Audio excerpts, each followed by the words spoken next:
ಪ್ರೀತಿಯ ಸಹೋದರ ಸಹೋದರಿಗಳೇ, ಸತ್ಯವೇದದಲ್ಲಿರುವಂಥ ವಾಕ್ಯಗಳ ವಿಷಯವಾಗಿ ನಾವು ಅವುಗಳ ಮೇಲೆ ಇಟ್ಟಿರುವಂಥ ನಂಬಿಕೆ ಮತ್ತು ವಿಶ್ವಾಸ ಹೇಗಿದೆ ಅನ್ನುವಂಥರ ಒಂದು ಪ್ರೂಫು ಆಧಾರಗಳನ್ನು ನಾವು ನೋಡೋದಾದರೆ ಯಾವ ರೀತಿ ಇಟ್ಟಿದ್ದೀವಿ ಅನ್ನೋದ್ರ ಉದಾಹರಣೆಗೆ ಪ್ರಕಟಣೆ 22ನೇ ಅಧ್ಯಾಯ 18ನೇ ವಾಕ್ಯ ಅದನ್ನು ನಾವು ನೋಡೋದಾದರೆ ಇಲ್ಲಿ ದೇವರ ವಚನ ಏನಪ್ಪ ಹೇಳ್ತೈತೆ ಅಂತ ಅಂದರೆ ಓದೋಣ.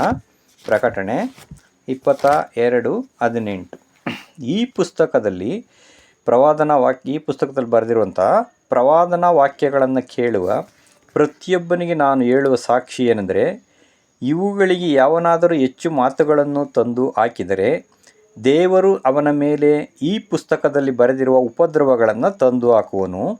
ಮತ್ತು ಯಾವನಾದರೂ ಈ ಪ್ರವಾದನಾ ಪುಸ್ತಕದಲ್ಲಿರುವ ಮಾತುಗಳಲ್ಲಿ ಒಂದನ್ನಾದರೂ ತೆಗೆದುಬಿಟ್ಟರೆ ಈ ಪುಸ್ತಕದಲ್ಲಿ ಬರೆದಿರುವ ಪರಿಶುದ್ಧ ಪಟ್ಟಣದಲ್ಲಿಯೂ ಜೀವವೃಕ್ಷದಲ್ಲಿಯೂ ಅವನಿಗಿರುವ ಪಾಲನ್ನು ತೆಗೆದು ಬಿಡುವನು ಅಂತ ದೇವರ ವಾಕ್ಯ ಸ್ಪಷ್ಟವಾಗಿ ಹೇಳ್ತೈತಿ. ಹೀಗಿರಬೇಕಾದ್ರೆ ನಾವು ಯೋಚನೆ ಮಾಡಬೇಕು, ಯಾರಾದರೂ ಸತ್ಯವೇದದಲ್ಲಿರುವಂಥ ಮಾತುಗಳನ್ನು ತೆಗಿಯೋಕ್ಕೆ ಸಾಧ್ಯನಾ? ಇಲ್ವಲ್ಲ, ಹಂಗೆ ಇದಾವಲ್ಲ, ಯಾರು ತೆಗೆದಾಕಕ್ಕೆ ಸಾಧ್ಯ ಅಂತ ನಾವೆಲ್ಲರೂ ಭಾವಿಸ್ಕೊಂಬಿಡ್ತೀವಿ. ಇದು ಸಾಧ್ಯ ಇದೆ. ಹೆಂಗೆ, ಯಾವ ರೀತಿ ತೆಗೆದಿದ್ದಾರೆ ಅಂತ ಯಾರಾದರೂ ಕೇಳಿದ್ರೆ ಒಂದು ಉದಾಹರಣೆಯನ್ನು ಕೊಡ್ಬೋದು. ಉದಾಹರಣೆಗೆ ನೋಡಿ, ಒಂದು ವಾಕ್ಯ ಇಲ್ಲಿ ಏನು ಹೇಳ್ತದೆ ಸ್ಪಷ್ಟವಾಗಿ, ಹೆಂಗೆ ತೆಗಿತಾರೆ ಅಂತ ನಾವು ನೋಡೋದಾದರೆ ಸತ್ಯವೇದದಲ್ಲಿ ಹಾಗೆ ಇರ್ತವೆ. ಆದರೆ ಅದು ಯಾವ ರೀತಿ ತೆಗೆಯಲ್ಪಡ್ತದಪ್ಪ ಅಂತಂದರೆ, ಆ ವಾಕ್ಯದ ಪ್ರಕಾರ ನಡೆಯದೇ ಹೋದಾಗ ಆ ವಾಕ್ಯವನ್ನು ತೆಗೆದು ಹಾಕ್ದಂಗೆ, ಅಥವಾ ಆ ಒಂದು ದೇವರ ವಾಕ್ಯಕ್ಕೆ ನಾವು ವಿರುದ್ಧವಾಗಿ ನಡೆದರೆ ಅದನ್ನು ತೆಗೆದುಹಾಕ್ದಂಗೆ ಮತ್ತೆ ಆ ಜಾಗದಲ್ಲಿ ಇನ್ನೊಂದು ವಾಕ್ಯನ ಏನು ಮಾಡ್ದಂಗೆ ಸೇರಿಸ್ದಂಗೆ ಅಂತ ನಾವು ನೋಡ್ತೀವಿ. ಎಲ್ಲಿದೆ ಆ ಥರ ಅಂತ ನೀವು ಪ್ರಶ್ನೆಯನ್ನು ಮಾಡೋದಾದರೆ, 1 ಕೊರಿಂಥದವರಿಗೆ ಬರೆದಂಥ ಪತ್ರಿಕೆ 14ನೇ ಅಧ್ಯಾಯ 34ನೇ ವಾಕ್ಯದಲ್ಲಿ ನಾವೇನು ಮಾಡ್ಬೋದು, ಇದಕ್ಕೆ ಉದಾಹರಣೆಯನ್ನು ಕೊಡ್ಬೋದು. ಏನಪ್ಪ ಅಂತಂದರೆ, ಪೌಲ್ರು ಇಲ್ಲಿ ಸ್ಪಷ್ಟವಾಗಿ ಬರೀತಾರೆ, ದೇವಜನರ ಎಲ್ಲ ಸಭೆಗಳ ಮರ್ಯಾದೆಯ ಪ್ರಕಾರ ಸ್ತ್ರೀಯರು ಸಭೆಯ ಕೂಟಗಳಲ್ಲಿ ಸುಮ್ಮಗೆ ಇರಬೇಕು. ಮಾತಾಡುವುದಕ್ಕೆ ಅವರಿಗೆ ಅಪ್ಪಣೆ ಇಲ್ಲ. ಅವರು ಅಧೀನದಲ್ಲಿರಬೇಕು. ಧರ್ಮಶಾಸ್ತ್ರದಲ್ಲಿಯೂ ಹೀಗೆ ಹೇಳಿದೆಯಲ್ಲ.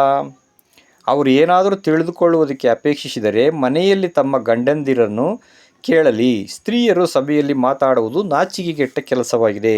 ಏನು, ದೇವರ ವಾಕ್ಯವು ನಿಮ್ಮಿಂದಲೇ ಹೊರಟಿತೋ, ನಿಮಗೆ ಮಾತ್ರವೇ ಬಂತೋ? ಯಾವನಾದರೂ ತನ್ನನ್ನು ಪ್ರವಾದಿ ಎಂದಾಗಲಿ ದೇವರಾತ್ಮನಿಂದ ನಡೆಸಲ್ಪಡುವನೆಂಬುದಾಗಲಿ ಭಾವಿಸಿಕೊಂಡರೆ, ನಾನು ಬರೆದಿರುವಂಥ ಈ ಸಂಗತಿಗಳು ಇದು ಕರ್ತನ ವಿಧಿಯೇ ಎಂದು ಚೆನ್ನಾಗಿ ತಿಳಿದುಕೊಳ್ಳಿ. ಯಾರಾದರೂ ಈ ವಿಷಯ ನನಗೆ ಗೊತ್ತಿಲ್ಲ ಅಂದರೆ ಅವನು ಗೊತ್ತಿಗೆ ಬಾರದವನು. ಅರ್ಥ ಏನಪ್ಪ ಅಂತಂದರೆ, ಅವನು ದೇವ್ರ ಲೆಕ್ಕದಲ್ಲಿ ಇಲ್ಲ ಅಂತ ಇಲ್ಲಿ ಸ್ಪಷ್ಟವಾಗಿ ಪೌಲ್ರು ಏನು ಮಾಡ್ತಾರೆ, ಇದು ಕರ್ತನ ವಿಧಿ, ದೇವರ ಆಜ್ಞೆ, ಇದು ಯೇಸು ಕ್ರಿಸ್ತರ ಆಜ್ಞೆ ಅಂತ ಏನು ಮಾಡ್ತಾರೆ, ಸ್ಪಷ್ಟವಾಗಿ ಬರ್ತಾರೆ.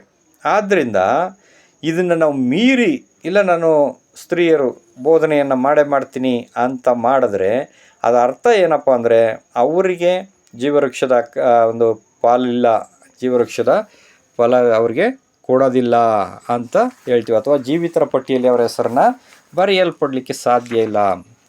ಮತ್ತು ಇನ್ನೂ ಒಂದು ಏನಪ್ಪ ಹೇಳ್ತೀವಿ ಅಂತಂದರೆ, ಇದನ್ನು ಏನು ಮಾಡಿದ್ರು ಅವರು ಅಂದರೆ ಮೀರಿದ್ರು, ಈ ವಾಕ್ಯವನ್ನು ಕೈಗೊಂಡು ನಡೀಲಿಲ್ಲ.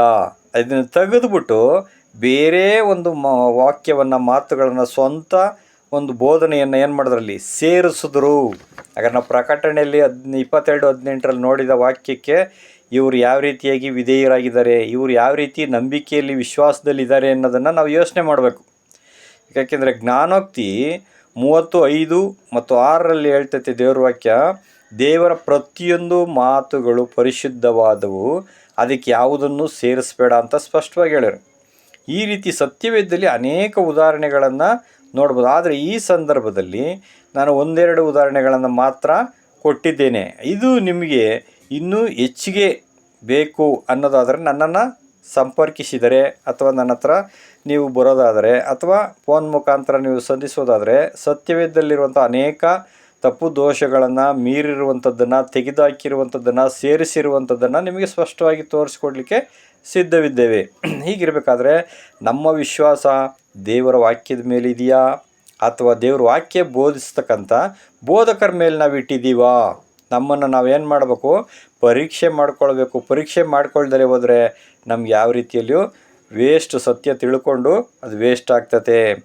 ಆದ್ದರಿಂದ ಇವೆಲ್ಲ ಏನಪ್ಪ ಹೇಳ್ತೇವೆ ಅಂತಂದರೆ, ನಾವು ಯಾರ ಮೇಲೆ ನಾವು ನಂಬ್ಕೊಂಡಿದ್ದೀವಿ? ಇದು ಮೂಢನಂಬಿಕೆನಾ? ಇದಕ್ಕೆ ಹೆಸರು ಕೊಡ್ಬೋದಲ್ವರ? ನಮ್ಮ ಅಪನಂಬಿಕೆನಾ ಅಥವಾ ಪರಿಶುದ್ಧವಾದ ನಂಬಿಕೆನಾ? ನಾವೇ ಏನು ಮಾಡ್ಬೋದು? ಚೆಕ್ ಮಾಡ್ಕೊಳ್ಳೋದಕ್ಕೆ ಸಾಧ್ಯ ಆಗ್ತೈತಿ. ಯಾಕೆ ಅಂತಂದರೆ ಇವೆಲ್ಲ ತಿಳಿದುಕೊಳ್ಳಲೇ ಹೋದರೆ ಅವನು ಏನು ಮಾಡ್ದಂಗಂತೆ? ಗೊತ್ತಿಗೆ ಬಾರದು ದೇವ್ರ ಲೆಕ್ಕದಲ್ಲಿ ಅವನು ಇಲ್ಲ ಅಂತ ಹೇಳ್ತೈತಿ. ಆದ್ದರಿಂದ ಇಂಥ ಒಂದು ಅನೇಕ ವಿಷಯಗಳ ಬಗ್ಗೆ ಸತ್ಯವೇದದಲ್ಲಿ ನೀವು ತಿಳಿಯ ಬಯಸಿದರೆ ಇದನ್ನು ನೀವು ಎಲ್ಲಪ್ಪ ಸಿಗ್ತವೆ ಅಂತಂದರೆ, ಇದು ತುಮಕೂರು ಬೈಬಲ್ ಫಾಲೋವರ್ಸ್ ಯೂಟ್ಯೂಬ್ ಚಾನಲ್ನ ಫಾಲೋ ಮಾಡ್ಬೋದು.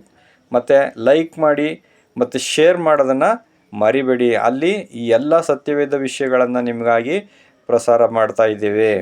ಅದರಿಂದ ದೇವರು ನಿಮ್ಮನ್ನು ಆಶೀರ್ವದಿಸಲಿ. ಆಮೇನ್.